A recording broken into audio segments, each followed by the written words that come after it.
Mzina la Tate, ndila Mwana, ndila Mzimu woyera. Amen. Ndikulandireni ku program yathu ya tiyankhuleni Ambuye. Lero ndila chivili pa 22 April. Ndi la chivili la Sabata yoyamba ya Pasaka. Ndipo mawu athu woyamba kuchokera ku Ntchito za Atumwi chapter 2 kuyambira ndime ya 36 kulekeza 41. Amene akutiwerengera mawu oyamba ndi Cosmas Phiri kuchokera ku Gilime Parish Mchinji mu Archdiocese ya Lilongwe. Salimo yathu ndi Salimo 33 kuyambira ndime ya 4 mpaka 5, kenaka ndime ya 18 mpaka 20, kenaka ndime ya 22. Uthenga wathu wa lero ndi ochokera ku Yohane chapter 20 kuyambira ndime ya 11 kulekeza ndime ya 18. Amene akutiwerengera mawu amthenga woyera komanso kutigawira mawu ndi Reverend Father Derende Thomas Poya, a Missionaries of Africa, kuchokera ku St. Francis Kanengo Parish mu Archdiocese ya Lilongwe. Mawu oyamba. Mawu ambuku la Ntchito za Atumwi. Tsono Aisraeli onse adziwe ndithu kuti Yesu uja inu mudampachika pa mtandayu, Mulungu adamusankhula kuti akhale Ambuye ndi Mpulumutsi. Pamene anthu aja anamva zimenezi, zidawalasa mtima, ndipo adafunsa Petro ndi atumwi ena aja kuti, abale, tsono ifeyo tichite chiyani? Petro adawawuza kuti, tembenukani mtima, ndipo aliyense mwa inu abatizidwe m'dzina la Yesu Khristu. Mukatero machimo anu akhululukidwa, ndipo mudzalandira mphatso ya Mzimu Woyera. Paja zimene Mulungu adalonjeza zija, adalonjezera inuyo, ana anu, ndiponso anthu onse okhala kutali, onse amene Ambuye Mulungu wathu adzawayitana. Petro adalankhulanso mawu ena ambiri, nawachenjeza kuti muthawe maganizo opotoka a m'badwo oyipa uno. Pamenepo anthu amene adamvera mawu akewo adabatizidwa, ndipo tsiku limenero anthu ngati 3,000 adawonjezedwa pa gulu lawo. Mawu a Ambuye. Tithokoze Mulungu. Ambuye akhale nanu, akhalenso ndi mzimu wanu. Mawu amthenga wabwino monga adalembera Yohane woyera. Ulemu kwa inu Ambuye. Pa nthawi yomweyo Mariya adakhalabe chilili panja pafupi ndi manda akulira choncho adawerama kusuzumira mu mandamo, naona angelo awiri ovala zovala zoyera. Angelowo adakhala pansi, wina kumutu, wina kumapazi pamalo pamene padagona mtembo wa Yesu paja. Iwo adamufunsa kuti, inu mayi, mukuliriranji? Iye adati, chifukwa awachosa Ambuye anga ndipo sindikuziwa kumene akawayika. Atanena zimenezi, adacheuka naona Yesu atayimirira pomwepo, koma sadamzindikire kuti ndi Yesu. Tsono Yesu adamufunsa kuti, mayiwe ukuliranji, ukufuna yani? Mariya ankayesa kuti ndi wakumundako. Motero adamuwuza kuti, bambo, ngati mwachosa ndinu, mundiuze kumene mwakawayika kuti ndikawatenge. Yesu adati, Mariya. Iye adacheuka nanena kuti, Rabuni, ndiye kuti aphunzitsi pa Chiheberi.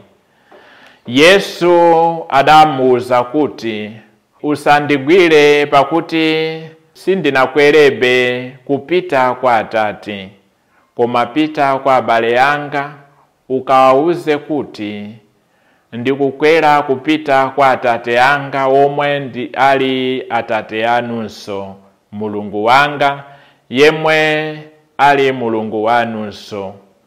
Mariya wa ku Magdalayo adapita nakawuza ophunzira aja kuti, ndaona Ambuye, ndipo adawakambira zimene Ambuyeyo adamtuma.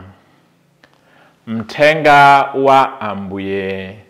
Ulemu kwa inu, Ambuye Yesu Kristo. Abale, mawu oyamba amene tamva lero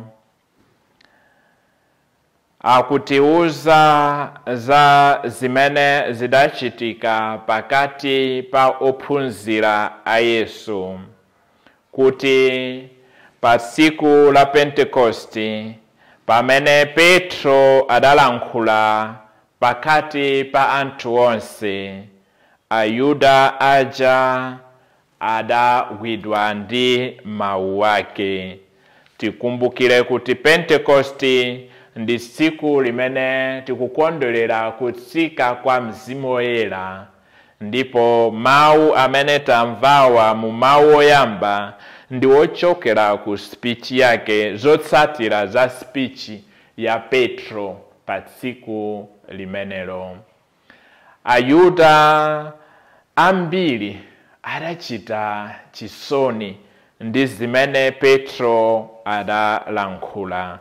Ambiri adazindikiradi kuti Yesu ndiyedi mpulumutsi, chifukwa zimene Petro adawauza zokhudza Yesu akuona kuti zikugwirizana ndi amene malembo oyera akukamba za iye. Ndipo iwo akufuna kuziwa kuti tsopano kodi talakwira Mulungu ndipo sitinachite zoyenera, palinso mwayi wina uliwonse kuti tipulumutsidwe, kodi tingatani, tingachita chiyani? Akufuna kudziwa. Ndipo Petro ndi anzake ndi mwayi kuti akokere anthu amenewo kwa Mulungu. Ndi mwayi wawo kuti awawuze zimene ayenera kuchita. Ndipo zimene Petro adawawuza akutikumbutsa zimene Yohane Mbatizi adawawuziratu Yesu asanayambe utumiki wake. Tembenukani mtima, ndipo aliyense mwa inu adzabatizidwe mu dzina la Yesu Kristo. Yohane nayenso ankawawuza kuti mutembenuke mtima, mukonze njira za amene akubwera. Ndipo Yesu yemwe mu ulaliki wake, mu utumiki wake, mu kulalika ufumu wa Mulungu, adawawuzanso kuti atembenuke mtima. Akristu anzanga, utenga ndi omwe uja kwa ife lero, kutembenuka mtima. Iya tayenda nyengo yonse ya Lenti kukonzekera Pasaka, koma sikunena kuti kulowa mu nyengo ya Pasaka ai takhalakale oyera. Ai kutembenuka mtima ndi chinthu chimene tiyenera kuchita tsiku ndi tsiku, koma kutembenuka mtimako ukusiyana pang'ono ndi kulapa. Kulapa ndi kupempha kuti Mulungu atikhululukire zimene tinachita, Mulungu achotse machimo amene ali kale mwa ife. Koma ngati talapa chabe sitinatembenuke mtima, ndiye kuti tipitirirabe kuchita zomwe zidachititsa kuti tikalape. So ophunzira a Yesu maka Petro akuwauza Ayuda kuti atembenuke mtima. Atembenuke mtima, asinte mayendedwe yawo, asinte kumene akupitaho, ayang'ane kwa Mulungu, atembenuke mtima. Nafenso titembenuke mtima, tisiye zimene zikutitalikisa ndi Mulungu. Uthenga wa Pasaka ndikuti Mulungu adapambana imfa, ndipo akufuna kuti nafenso tigawane naye kupambana kwakeko, nafenso tigawane naye ufumu wakewo. Ndipo tikuwuzidwa kuti Ayuda amene, anthu amene adajoina ophunzira a Yesu tsiku limenelo ndi 3,000. So tisatenge kuti ndi anthu kumene timawerengera 1, 2 mpaka 3,000 ayi, koma ndi njira yosonyeza kuti anali anthu ochuluka. Mmene timalankuliranso mu njira zina ndi zina. Muchikhalidwe cha kwathu timanena nthawi zina kuti okay, ndikupita pa ulendo kenaka kuonjeza kuti ndikhalapo masiku 2. Sikunena kuti ndibwerera nkhuja ayi, koma ndi njira yonena kuti ndikhalapo kanthawi. So chimodzimodzi 3,000 sikuti anali anthu owerengeka 3,000, koma ndi anthu ochuluka chiwerengero amene adajoina ophunzira a Yesu tsiku limenelo. Abale, lero nafenso amene tilikale a Khristu tikonze mtima wathu ndipo tipitirire kukondwerera kuuka kwa Yesu, kuti kuzera mwa ifenso anthu ambiri abwere kwa Mulungu. Mawu a Mulungu akwaniritsidwe mwa ife lero ndi nthawi zonse. Amen. Oh God,